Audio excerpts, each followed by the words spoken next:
Hello बच्चों, let us read the question.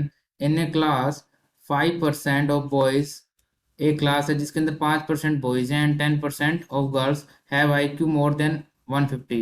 एक class के अंदर 5% लड़कों का और 10% लड़कियों का जो IQ है वो 150 से ज़्यादा है बेटा. ठीक है. In this class 60% of student, जिस इस क्लास के अंदर जो है टोटल 100% की क्लास है जिसमें से 60% सिर्फ लड़के हैं और मतलब 40% कैसी होगी लड़कियां. और ऑटोमेटिक सी बात है, if student is selected at random, अगर स्टूडेंट को सिलेक्ट किया जाए at random and found to have an IQ of more than 150 और उसका जो IQ 150 से ज़्यादा है, then find the probability that such student is boy. तो ये लड़के की प्रोबेबिलिटी निकालनी है कि अगर वो जो एक लड़का आपने चूज किया है जिसका IQ 150 से ज़्यादा है, वो क्या होना चाहिए, लड़का होना चाहिए. ठीक है. तो ये क्वेश्चन है. तो सिंपल सी बात है, क्वेश्चन को पढ़ते पता चल रहा है इसके अंदर जो है बेस थ्योरम का यूज होगा. तो एक बार उसका बेस थ्योरम पढ़ लेते हैं. ठीक है. सर थोड़ा सा की कंसेप्ट पढ़ लेते हैं, main point.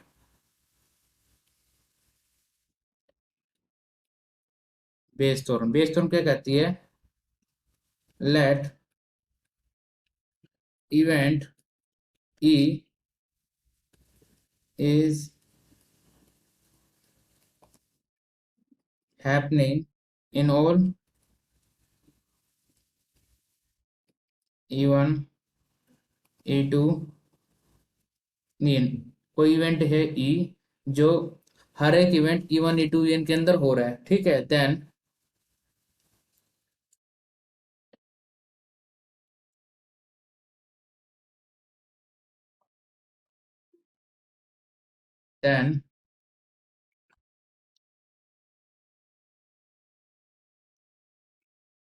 probability of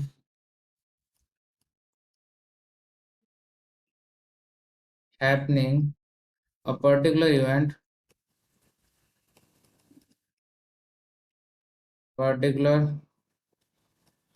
event, say let's take कर लेते हैं, let us take say it is E4. So probability of E4 by E is equal to probability of E4 intersection E divided by P of E. P of E4 intersection E को किस form में लिख सकते हो आप? इसको इस तरीके से लिख सकते हो ना. इसको कैसे लिखोगे? P of E4 dot P of E by E4, P of E intersection E4 को इस तरीके से लिख सकते हैं, divided by P of E dot P of E1 plus P of E2 dot P of E by E2 plus dot dot dot dot. ये last वाले इसलिए लिख रहा हूँ, बताऊंगा बाद में. P of n टाइम्स तक जाएंगे क्योंकि n इवेंट्स लिए हमने. P of E by E n. ठीक है.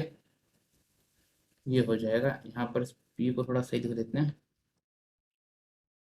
P. ठीक है. अब देखो मैंने क्या किया, यहाँ पर P of E को इससे रिप्लेस इसलिए कर दिया क्योंकि ये क्या होती है हमारी P of E, क्या होती है हमारे पास एक्चुअल, हमारे पास टोटल प्रोबेबिलिटी. तो यहाँ पर टोटल प्रोबेबिलिटी का कंसेप्ट लगा जिसकी वजह से हमने क्या लिख दिया, डायरेक्ट लिख दिया P of E को ये. तो ये फॉर्मूला हो जाता है. अब इसका क्वेश्चन से रिलेशन देखेंगे. सबसे पहले करेंगे let E1 E2 be event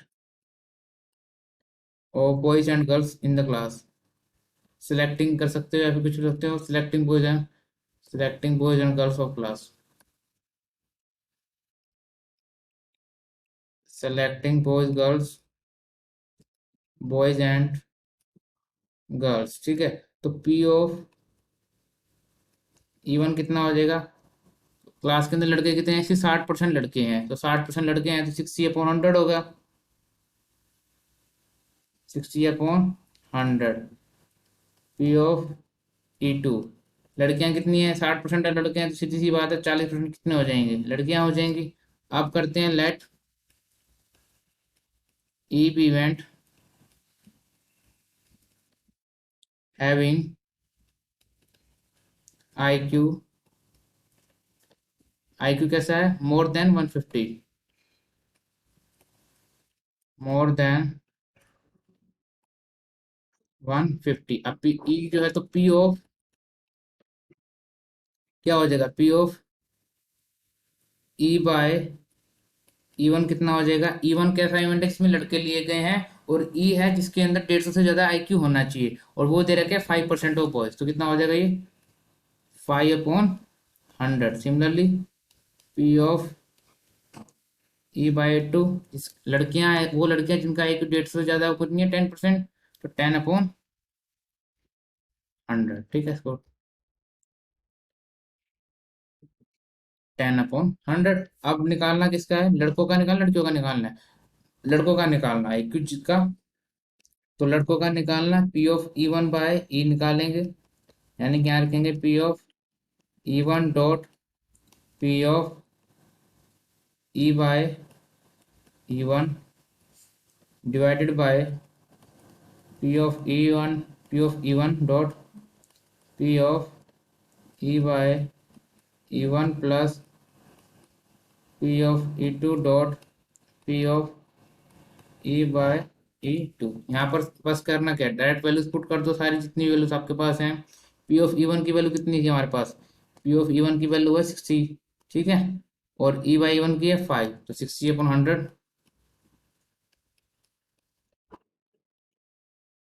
5/100 plus 40/100 dot 10/100